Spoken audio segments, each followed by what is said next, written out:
तुकारामची story ही विचार करण्यासारखी होती. तुकाराम पुण्यात यायचा, काम करायचा, जायचा. बायको गावात एकटीच. तुकाराम आणि त्याची बायको दोघच जण होते. त्यांना मूलबाळ नव्हतं. मूलबाळ नव्हतं, गरिबीतला संसार होता. पण तुकारामची बायको कॅरेक्टरलेस नव्हती. चारित्र्यानं खूप चांगली होती.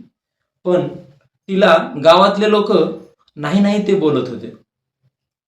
बांझपणा आल्यामुळं तिला ते सगळं सहन करावं लागायचं. तिचे स्वतःचे मायबाप सुद्धा तिला चांगलं बोलत नव्हते. नेहमी टोमणे, नेहमी दुसऱ्याची उदाहरणं. त्यातल्या त्यात तुकाराम तिला प्रेम करत नव्हता. तुकाराम पुण्यात यायचा, एन्जॉय करायचा, हवं तसं वागायचा, जायचा गावाकडं.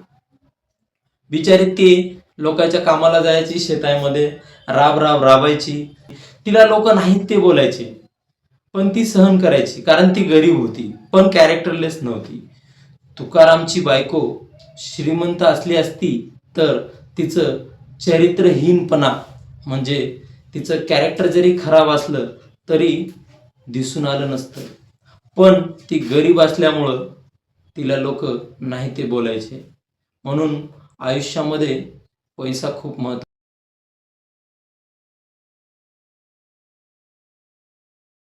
नमस्कार मित्रांनो, तुमच्यासाठी आज मी एक नवीन स्टोरी घेऊन आलो.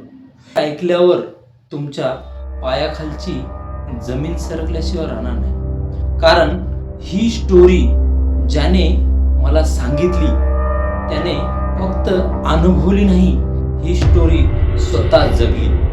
गोष्ट सातारा जिल्ह्यातल्या एका गावातली आहे.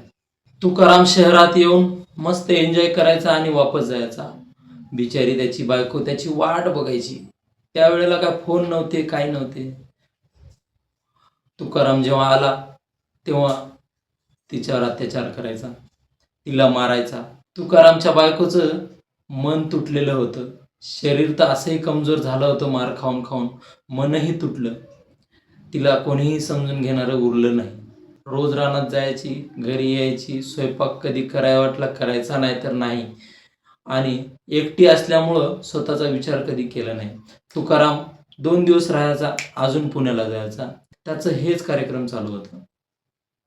त्या काळामध्ये तुकारामच्या बायकोची तब्येत खूप बिघडली. तुकाराम पुण्याला गेला, पण यावेळेस जास्तच दिवस पुण्यात राहिला. तुकारामची बायको आता दिवसेंदिवस कमजोर होत चालली होती. कारण तुकारामनं तिला एवढं मारलं, जाता जाता तिच्या पोटात पण लाथा मारल्या. तिला आता वेदना सहन होत नव्हत्या. ती स्वतःसाठी काही करत नव्हती आणि न खाल्ल्यामुळं शरीर ॲनेमिक झालं. तिच्या अंगामध्ये ताकद राहिली नाही. तिचं हिमोग्लोबिन हळूहळू कमी होत चाललं होतं आणि तिचं जेवणाकडे लक्ष नसल्यामुळं तिच्या बॉडीमध्ये पुरेसे, म्हणजे तिच्या बॉडीमध्ये आता विटॅमिनची कमी व्हायला लागली होती. तिचं शरीर कमजोर, विटॅमिनची कमी आणि तिच्या अंगात प्रोटीन पण कमी होऊ लागलं होतं. हळूहळू तिला पोटदुखीचा त्रास सुरू झाला होता.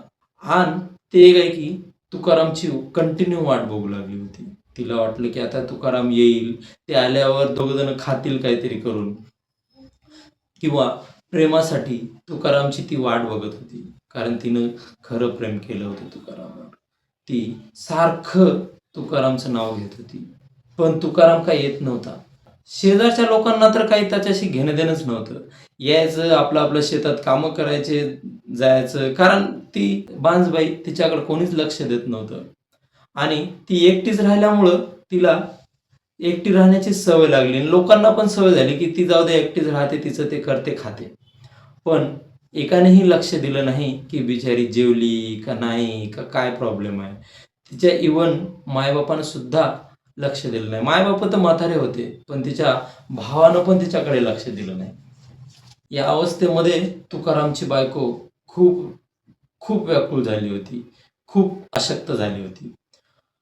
एका दिवशी शेजारच्या बाईला वाटलं की तुकारामची बायको घराच्या बाहेरच निघत नाही. काय झालं, एकदा जाऊन बघूच का. म्हणून तिनं दरवाजा वाजवला, पण तुकारामची बायको, तिला उठता येत नव्हतं. तिनं दुरूनच आवाज दिला की दरवाजा उघडाच आहे, काढ, असं या भाषेत. दरवाजा उघडा होता.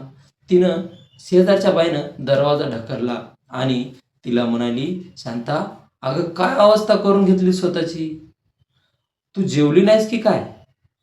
तर तुकारामची बायको म्हणाली, नाही मला काही करावं वाटलं नाही एकटीला म्हणून मी काही केलं नाही आणि म्हणून मला जेवायची इच्छा पण झाली नाही आणि मी यांची वाट बघायलो केव्हा येतील, आज येतील, उद्या येतील, पण ते काही येतच नाहीत. कुठं अडकले काय माहीत. मी किती वाट पाहिले त्याची, कसं कळेल त्याला. तिच्या शब्दामध्ये प्रेम होतं, तिच्या शब्दामध्ये आपुलकी होती. कमजोर होती, पण ती तुकाराम जर आला असता तर ती अजून टवटवीत झाली असती. म्हणजे अजून तिच्यामध्ये एनर्जी आली असती. पण तुकारामचं काय येणंच नाही. तुकारामची वाट बघून बघून आता तिला एवढी सवय झाली की ती एकट्यातच बडबड करू लागली. कारण तिला रात्रंदिवस झोप येत नव्हती. पोटात अन्नाचा कण नाही, झोप नाही. शेजाऱ्यानं थोडं काही दिलं ते खायचं किंवा तसंच ठेवून द्यायचं. खायचं नाही, काही नाही, खाण्याकडे लक्ष नाही. मग हळूहळू तिनं बाज पकडली. म्हणजे तिला आता उठताच येत नव्हतं. म्हणजे अंथरूण पकडलं. ती उठतच नव्हती, सारखं झोपून होती आणि यांचीच वाट बघत होती. आले का तुम्ही, या तुम्ही, असंच बोलत होती. म्हणजे ती वाट बघायची नवऱ्याची जास्त. शेजारचे लोक यायचे, कधी खायला द्यायचे, कधी त्याच्या त्याच्या कामामध्ये व्यस्त होऊन जायचे. मग एक माणूस म्हणला की बुवा आता हिची तब्येत लय बिघडली, मी एकदा जाऊन बघतो, तुकारामला शोध घेतो कुठं आहे ते. तुकारामला शोधायसाठी त्याचा शेजारी निघाला. शेजारी पुण्याला आला. बहुतेक त्या शेजाऱ्याला माहीत होतं की बुवा तुकाराम काय करते काय नाही, त्याचे सगळे कारनामे त्याला माहीत होते. मग तुकारामचा शोध घेता घेता त्याचा शेजारी तिथे पोहोचला जिथं तुकाराम होता.